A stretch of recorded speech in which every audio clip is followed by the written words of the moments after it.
Bueno, vamos a escuchar las palabras de la abogada de Jorge Valdivia, Erika Mayra, acá fuera del Centro de Justicia. Lo primero que les queremos comunicar es que el día de ayer, en horas de la noche, alrededor de las 23:30 horas, don Jorge Valdivia Toro toma conocimiento de la existencia de esta denuncia, momento en el cual me solicita ponerlo a disposición inmediata de la Fiscalía lo antes posible para colaborar con el esclarecimiento de los hechos, dado que él es inocente y tuvo una relación consentida con una mujer adulta. En ese contexto tomamos contacto con la Fiscalía a las 12:18 horas, sin embargo, a la 1:15 el octavo juzgado de garantía dicta una orden de detención, por lo tanto él es detenido a las 3 de la madrugada en su domicilio, presta toda la colaboración necesaria en esas diligencias de la detención a los funcionarios de Carabineros y es trasladado a realizar las diligencias de rigor. El día de hoy él presta declaración como medio de defensa, entregando toda la información necesaria para el esclarecimiento de los hechos, incluso autorización para que puedan revisar sus chats y conversaciones con esta víctima, con quien en definitiva ella establece, ¿no es cierto?, esta vinculación que deriva en esta salida, en esta cita, que termina en estas relaciones sexuales que son de carácter consentido. Él está muy confiado en que a través de la investigación y con la colaboración que ha dado, la justicia pueda esclarecer los hechos y es esa nuestra disposición para la audiencia del día de hoy. ¿Cuál es el delito que se investiga por el que va a ser imputado Jorge Valdivia? ¿Cuál es el motivo de esta junta? Ellos, ¿perdón?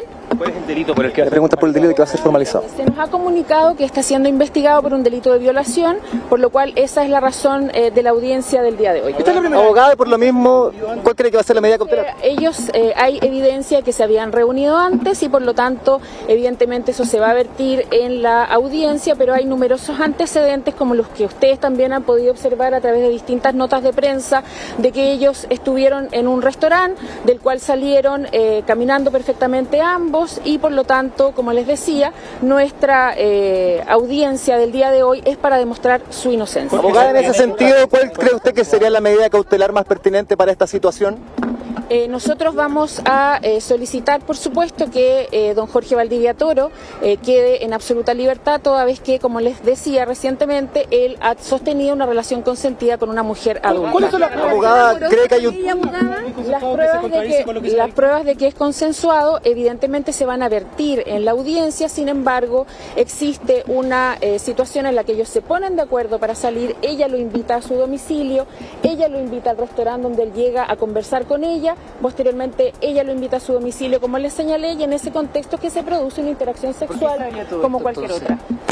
Esa es una duda que la investigación va a tener que esclarecer. A nosotros nos llama muchísimo la atención esta situación, desconocemos los motivos de la denuncia y por lo tanto, como les decía, lo primero que hicimos fue ponernos en contacto con la Fiscalía para poder esclarecer los hechos. ¿Cuál es la teoría? Jorge está absolutamente afectado con esta situación porque es inocente y como les decía, es muy duro enfrentar una acusación de violación cuando no se ha cometido ese delito. ¿Cree usted que hay un trato diferenciado ¿Cuál es la relación con lo que pasa, por ejemplo, con el subsecretario González? Se habla de un trato diferenciado. No hay ningún trato diferenciado hacia Jorge Valdivia. En este contexto no hay trato diferenciado hacia don Jorge Valdivia.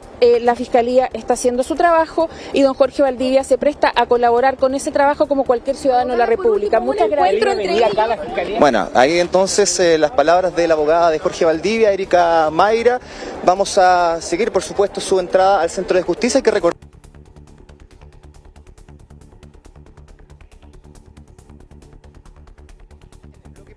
de controles de detención y posterior formalización empieza a las 4, no se sabe aún si efectivamente va a ser esta la primera audiencia que de la cual vamos a poder tener noticias o podría ser, como se ha dado en otros casos también, la última. Acá hay un par de puntos que hay que aclarar o que de alguna manera menciona la abogada dentro de lo que es esta declaración anterior a lo que eran las preguntas de la prensa. Lo primero, ella de alguna manera y dentro de esta declaración señala o tiene un discurso bastante parecido, por no decir el mismo, que realiza Jorge Valdivia, que ya había realizado también una declaración pública donde él hablaba de un acto consensuado que se habría llevado a cabo en medio de todo lo que es el contexto de esta reunión con esta mujer. Ahora, dentro de toda esta situación también hay que tener en cuenta otro hecho, que era el delito por el cual Jorge Valdivia iba a ser formalizado, que era una de las grandes preguntas que se tenían para esta jornada. Y ahí es donde ella responde que el delito por el cual sería formalizado es por el delito de violación. Y a partir de eso se pueden sacar ya algunas conjeturas respecto a cuál va a ser el trabajo que va a realizar el Ministerio Público en lo que tiene que ver con la petición o la solicitud de medidas cautelares que incluso, y de acuerdo a la gravedad del delito, podrían ser las más gravosas, como lo es una prisión preventiva. Eso lo vamos a ver ya en los próximos minutos, de acuerdo a cómo vayan avanzando las audiencias. Vemos en la imagen en vivo el edificio A del Centro de Justicia. En el piso 5 es donde se va a llevar a cabo esta audiencia de control de detención y posterior formalización. Ahora, ojo también con esta otra situación, porque hay que recordar que esta detención se hace en flagrancia, o al menos dentro del plazo de lo que se constituye como un delito flagrante. Y a partir de eso, lo que podría señalar la Fiscalía dentro de la sala de audiencias es que se aplace o que en realidad se extienda el plazo de detención de Jorge Valdivia para así poder recabar la mayor cantidad de antecedentes posibles. Esa podría ser una de las movidas que podría realizar durante esta jornada el Ministerio Público, pero bueno, todo eso lo vamos a estar conociendo ya durante los próximos minutos. Nosotros vamos a estar sumamente atentos a todo lo que está ocurriendo acá en el Centro de Justicia. Ya tenemos una primera declaración que tiene que ver con las palabras de la abogada Erika Mayra, que lo decíamos, y con esto cerramos este despacho, que a partir de esa misma declaración de Jorge Valdivia, ella señala que él sostuvo una relación consensuada con la mujer que denuncia esta situación que se relaciona con un delito sexual y que va a ser formalizado durante esta jornada. Vamos a tener mayores detalles en todos los boletines informativos de T3 en vivo, señal 2, quédese con nosotros, ya a las 4 vamos a estar nuevamente con ustedes en menos de media hora, comentándole ya los detalles de lo que significa ya el inicio del bloque PM de estas audiencias de control de detención y formalización. Por mientras nos despedimos y como siempre muy atentos a todas las novedades respecto a esta, que podríamos decir es una de las noticias de la jornada, a propósito también de la importancia